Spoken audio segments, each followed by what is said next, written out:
Bihar special series के क्रम में दूसरा वीडियो आ गया है। इस वीडियो में हम लोग बिहार का भौतिक विभाजन से संबंधित प्रश्नों को देखेंगे, ठीक है, उसको समझने का प्रयास करेंगे। चलिए सबसे पहले देखते हैं बिहार का भौतिक विभाजन में। ये जो बिहार है, ये मैप आप लोग देख रहे होंगे, तो बिहार को मुख्य रूप से कैसे बांटा गया ये समझिए। ये अगर बिहार का नक्शे को आप तरीके से देखेंगे, ठीक है, तो इसमें 3 प्रकार की भौगोलिक स्थितियां पाई जाती हैं। पहला है पर्वतीय स्थिति, जो कि बिहार के ऊपरी क्षेत्र में, जो उत्तर पूर्वी क्षेत्र है, वहां पे पाया जाता है। ये पहाड़ी इलाका है, ठीक है। इसके अलावा फिर बाकी का जो बचा हुआ क्षेत्र है, ये इस तरीके से नीचे का, ये मैदानी इलाका है। और फिर जो नीचे का जो भाग बच जाता है, ये वाला, ये पठारी इलाका आता है, ठीक है। तो इसी तरीके से 3 भागों में जो बिहार को भौगोलिक रूप से बांटा गया है, ठीक है। सबसे पहला हम लोगों ने क्या देखा था?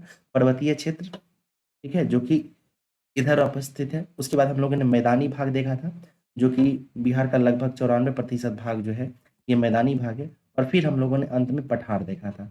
इसी को हम लोग डिटेल में देखने का प्रयास करते हैं, ठीक है। सबसे पहले हम लोग पर्वतीय क्षेत्र को देखेंगे, ठीक है। तो पर्वतीय क्षेत्र जो है, जो कि यहाँ पे अवस्थित है, इसमें इसको भी 3 भागों में बांट कर देखा जाता है। पहला है सोमेश्वर श्रेणी, दूसरा है रामनगर दून और तीसरा है दून घाटी। सोमेश्वर श्रेणी, दून घाटी, रामनगर दून। ये मैप को अगर आप थोड़ा सा जूम करके मैं आपको दिखाता हूँ, तो गौर करेंगे कि जो सोमेश्वर श्रेणी है, वो सबसे उत्तर में अवस्थित है। फिर उसके बाद दून घाटी है, जो कि रामनगर दून के नीचे अवस्थित है, ठीक है। यानी सबसे उत्तर में कौन सा है? सोमेश्वर श्रेणी, फिर बाद में कौन सा है? दून घाटी, और अंत में कौन सा है? रामनगर दून। एक बार रिपीट करते हैं फिर से। सबसे उत्तर में है सोमेश्वर श्रेणी, मध्य में है दून घाटी, और सबसे नीचे है रामनगर दून। ध्यान रखें, ये बिहार के पश्चिम चंपारण जिले में ये पाया जाता है, बिहार के पश्चिम चंपारण जिले में। इसके बाद हम लोग मैदानी भाग की बात करें, तो चूंकि बिहार का मैदानी क्षेत्र जो है वो काफी बड़ा है, ठीक है, इसलिए इसे 2 भागों में बांट कर समझा जाता है। पहला है गंगा के उत्तर का मैदान, ठीक है, ये गंगा नदी है, तो गंगा के उत्तर का मैदान, और फिर हम लोग देखते हैं गंगा के दक्षिण का मैदान, ठीक है। चलिए मैदानी भाग को देखते, पर्वतीय भाग को फिर से थोड़ा डिटेल में देखते हैं। तो बिहार का जो पर्वतीय भाग है, वो हिमालय के शिवालिक का ही हिस्सा है, ठीक है। और बिहार में जो पर्वतीय क्षेत्र है, उसका क्षेत्रफल 932 स्क्वायर किलोमीटर होता है, ठीक है, 932 स्क्वायर किलोमीटर। वहीं हम लोग सोमेश्वर श्रेणी की बात करें, जो कि हम लोगों ने अभी मैप में देखा था, जो कि सबसे उत्तर में अवस्थित है। तो सोमेश्वर श्रेणी जो है, ये भारत नेपाल के मध्य सीमा बनाता है। इसके अलावा यह इसका निर्माण तृतीय काल में हुआ है, टर्शरी पीरियड में सोमेश्वर श्रेणी का निर्माण हुआ है। और इसमें जो है, इसकी सर्वोच्च चोटी सोमेश्वर पहाड़ी भी इसी में अवस्थित है, जिसकी ऊंचाई 874 मीटर है। वहीं दून घाटी की बात करें, तो दून घाटी जो है, ये सोमेश्वर श्रेणी और रामनगर दून के मध्य में अवस्थित है। अभी हम लोगों ने मैप में देखा भी था, यहाँ हम लोग सोमेश्वर श्रेणी देखे थे, यहाँ रामनगर दून, और इसके बीच में जो है ये दून घाटी थी, ठीक है। दून घाटी जो है ये मध्य में स्थित है, और इसका क्षेत्रफल की बात करें तो 214 स्क्वायर किलोमीटर है। वहीं सबसे पश्चिम में जो है, सॉरी, सबसे दक्षिण में जो है, वो रामनगर दून है। रामनगर दून की जहां तक बात की जाए, तो इसका क्षेत्रफल भी 214 स्क्वायर किलोमीटर है। वहीं इसकी लंबाई की बात करें तो 32 किलोमीटर है, और इसकी चौड़ाई 6 से 8 किलोमीटर तक है। इसकी सबसे ऊंची चोटी जो है, ये संतपुर है, जिसकी ऊंचाई 242 मीटर है। संतपुर 242 मीटर। चलिए अब हम लोग मैदानी भाग को देखते हैं। तो बिहार का जो मैदानी भाग है, वो बिहार के कुल क्षेत्रफल का 96% भाग है।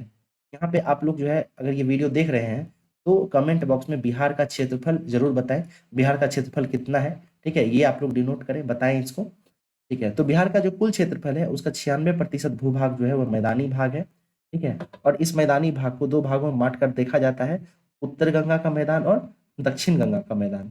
उत्तर गंगा का मैदान जो है, ये विभिन्न नदियों के द्वारा लाए गए गाद, और उससे जो बाढ़ आता है, और उसके द्वारा जो जलोढ़ मिट्टी एकत्रित की जाती है, उससे ये मैदानी भाग बना है, ठीक है। तो मैदान जो है, आप अभी हम लोग बात किए हैं कि ये नदियों पे डिपेंडेंट होता है। तो आइए सबसे पहले देखते हैं कि उत्तर गंगा का जो मैदान है, वह किन नदियों से मिलकर बना है, ठीक है। सबसे पहले हम लोग देखते हैं, यहाँ पे एक आपको घग्गर नदी दिखेगी, फिर गंडक नदी दिखेगी, यहाँ पे कोसी है, महानंदा है, यहीं पे आपको देखिए, यहाँ पे बूढ़ी गंडक मिलेगी, कमला बलान मिलेगा। इस तरीके से उत्तर गंगा का मैदान जो है, वो कई प्रकार की नदियों से मिलकर बना है, ठीक है। तो इसीलिए जो है, इसे फिर अलग अलग भागों में बांटकर भी देखा जाता है। जैसे दो नदियों के बीच, जैसे घग्गर नदी और गंडक नदी के बीच का जो क्षेत्र है इसे घग्गर गंडक दोआब कहते हैं। दोआब क्या होता है? दो नदियों के बीच के क्षेत्र को दोआब कहते हैं, ठीक है। और सबसे पहला जो उत्तर गंगा का मैदान का जो पहला भाग है वो घग्गर गंडक दोआब है, ठीक है। उसके बाद अगला भाग है ये गंडक और कोसी नदी के मध्य का भाग, इसे हम लोग गंडक कोसी दोआब कहते हैं, ठीक है। गंडक नदी कोसी नदी के मध्य का भाग गंडक कोसी दोआब कहलाता है। फिर तीसरा भाग है कोसी और महानंदा के मध्य का भाग, इसे कोसी महानंदा दोआब कहते हैं, ठीक है। तो उत्तरी गंगा का मैदान जो है ये तीन दोआब से मिलकर बना है, घग्गर गंडक दोआब, गंडक कोसी दोआब और कोसी महानंदा दोआब। वहीं अब हम लोग दक्षिण गंगा के मैदान की बात करेंगे। तो दक्षिण गंगा का मैदान, सबसे पहले ये समझिए कि ये गंगा नदी है, इससे दक्षिण का क्षेत्र जो भी है यही दक्षिण के गंगा का मैदान कहलाता है, ठीक है। इसमें भी कुछ दोआब पाए जाते हैं। जैसे पहला देखिए, ये गंगा नदी है और ये सोन नदी है। ये गंगा और सोन के मध्य का जो भाग है इसे गंगा सोन दोआब कहते हैं, ठीक है। फिर यहीं पर आप देखेंगे ये सोन नदी है और यहाँ पर भी जो है कुछ नदियां पाई जाती हैं, ठीक है।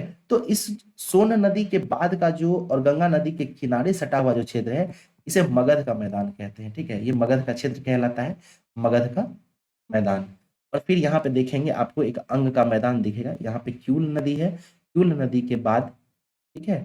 और यहाँ पे जो बिहार का जो सीमा है इससे लगता हुआ जो भी क्षेत्र है इसे अंग का मैदान के नाम से जाना जाता है। तो इस तरीके से हम लोगों ने पहाड़ी क्षेत्र और मैदानी क्षेत्र देखा।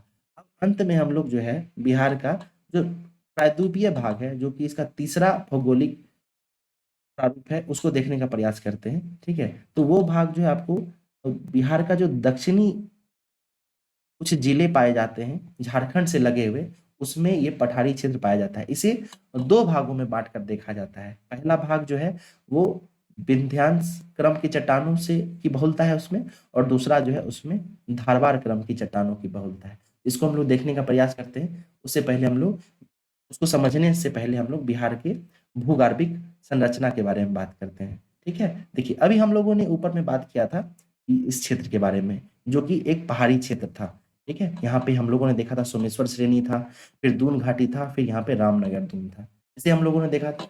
फिर हम लोग देखिए यहाँ से लेकर और इस क्षेत्र के बारे में बात कर चुके हैं। ये क्षेत्र कौन सा है? ये बिहार का मैदानी क्षेत्र था, ठीक है। इसी में गंगा नदी बहती थी, गंगा के उत्तर का मैदान और गंगा के दक्षिण का मैदान हम लोगों ने देखा था। और अंत में जो बच गया था वो था ये बिहार का प्रायद्वीपीय पठारी भाग, ठीक है। और पठारी भाग की बात करेंगे तो इसमें भी दो पार्ट है। पहला है ये वाला, इसे विंध्यांश क्रम कहते हैं, ठीक है। यहाँ पे विंध्यांश क्रम की चट्टानें पाई जाती है और इधर जो है ये धारवाड़ क्रम की चट्टानें पाई जाती है। ये दो भागों में बटा हुआ होता है, ठीक है। अब आइए इसको हम लोग थोड़ा डिटेल में देखते हैं। धारवाड़ की क्रम की चट्टानें, ये देखिए यहाँ पे जो कुछ जिले अवस्थित होंगे, ठीक है। जैसे गया है, औरंगाबाद है, नवादा है, जमुई है, बांका है, भागलपुर है, मुंगेर है, ये सब जो क्षेत्र पाए जाते हैं और ये सब जो जिला है ये इन सब में धारवाड़ क्रम की चट्टानों की बहुलता होती है। धारवाड़ क्रम की चट्टानें क्या है? तो ये सबसे कम उम्र की चट्टानें, यहाँ पे प्री कैम्ब्रियन युग की चट्टानें पाई जाती हैं। कौन कौन सा जिला है जिसमें धारवाड़ क्रम की चट्टानें पाई जाती हैं? तो इसमें आपको मुंगेर है, जमुई है, नवादा है, गया है, नालंदा है, ठीक है। इस तरीके से ये सब है। इसमें जो है मेटेलिक मिनरल्स पाए जाते हैं, ठीक है। इसमें जो है आपको धात्विक खनिज पाए जाते हैं, जैसे क्वार्टजाइट है, पाइलाइट है, निस है, सिस्ट है, स्लेट है, ठीक है। ये जो धारवाड़ क्रम की चट्टानें हैं इसमें आपको क्वार्टजाइट, पाइलाइट, निस, स्लेट, सिस्ट ये सब पाया जाता है। छोटा नागौर पठार का हिस्सा ये चट्टानें आर्कियन चट्टानों के साथ उम्र में लगभग बराबर हैं। तो ये हम लोग धारवाड़ देख चुके हैं। क्वेश्चन किस तरीके से पूछा जाएगा?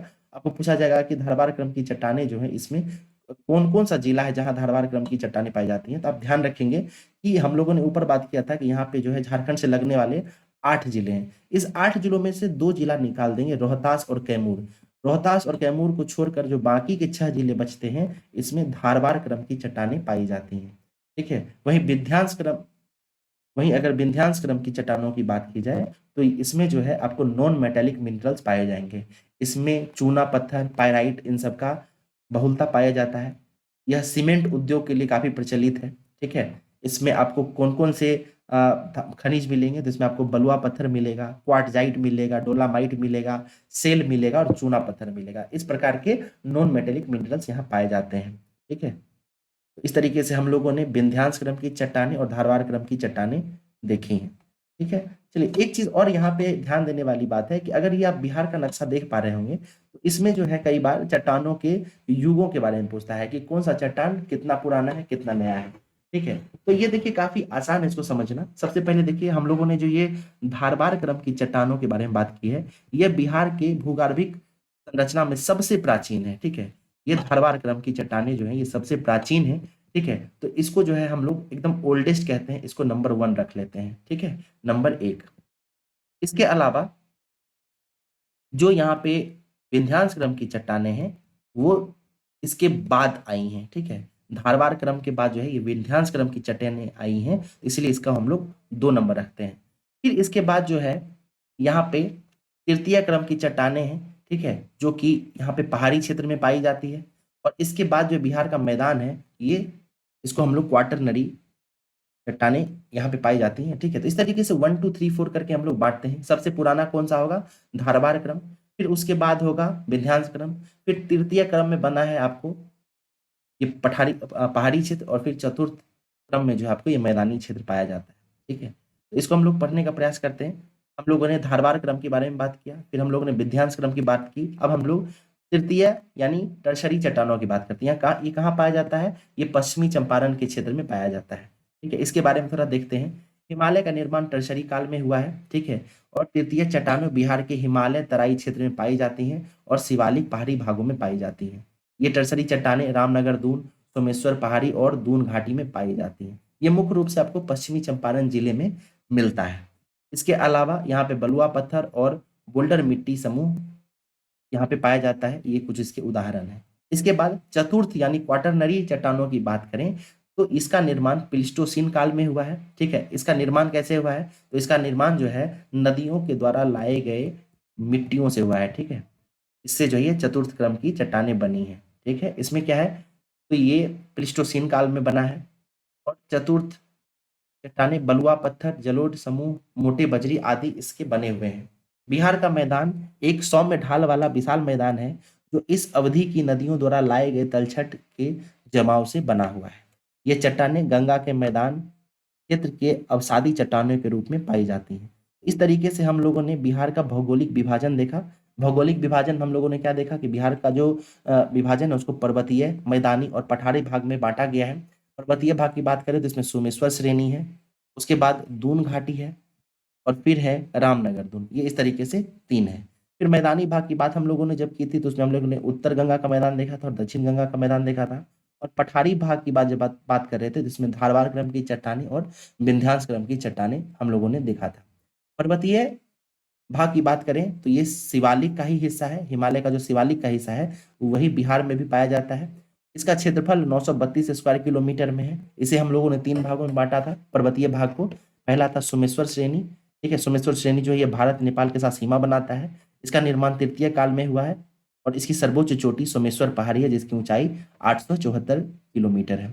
इसके बाद हम लोगों ने दून घाटी के बारे में बात किया था। दून घाटी जो है ये सोमेश्वर श्रेणी और रामनगर दून के मध्य स्थित है। ठीक है, और इसका क्षेत्रफल 214 स्क्वायर किलोमीटर है। फिर हम लोगों ने रामनगर दून के बारे में बात किया था। रामनगर दून जो है इसका क्षेत्रफल भी 214 किलोमीटर स्क्वायर है। इसकी लंबाई 32 किलोमीटर है, चौड़ाई 6 से 8 किलोमीटर है और इसकी सर्वोच्च चोटी जो है ये संतपुर है। फिर हम लोगों ने जो मैदानी भाग की बात की थी तो मैदानी भाग के बारे में आप लोग ध्यान रखिएगा कि ये बिहार के कुल भूभाग का 96% हिस्सा है। ठीक है, उसके अलावा इसे 2 भागों में बांटकर देखा गया था, उत्तर गंगा का मैदान और दक्षिण गंगा का मैदान। उत्तर गंगा के मैदान में हम लोगों ने देखा था कि कुछ नदियों के दोआब के कारण जो है इनका निर्माण हुआ था, जैसे घग्गर और गंडक दोआब। इसके अलावा गंडक और कोसी का दोआब और फिर हम लोगों ने देखा था कोसी और महानंदा का दोआब। दक्षिण गंगा के मैदान की बात करें तो इसमें गंगा और सोन के मध्य जो है क्षेत्र पाया जाता है, इसे गंगा सोन दोआब कहते हैं। उसके बाद फिर सोन नदी और गंगा नदी को लेकर जो पूर्वी क्षेत्र में हिस्सा है इसे मगध का मैदान कहते हैं। इसके अलावा जो क्षेत्र बच जाता है वो भागलपुर बांका वाला क्षेत्र है, इसे अंग का मैदान कहते हैं। तो 3 भागों में दक्षिण गंगा का मैदान बटा हुआ है। इसके अलावा हम लोग जो दक्षिणी पठारी क्षेत्र की बात कर रहे थे तो इसमें हम लोगों ने बात किया था यहाँ पे रोहतास और कैमूर में जो है विंध्यांश क्रम की चट्टानें पाई जाती थी। और इसके अलावा जो बाकी 6 जिले हैं जो कि झारखंड के साथ सीमा साझा करते हैं इसमें धारवाड़ क्रम की चट्टानें पाई जाती हैं।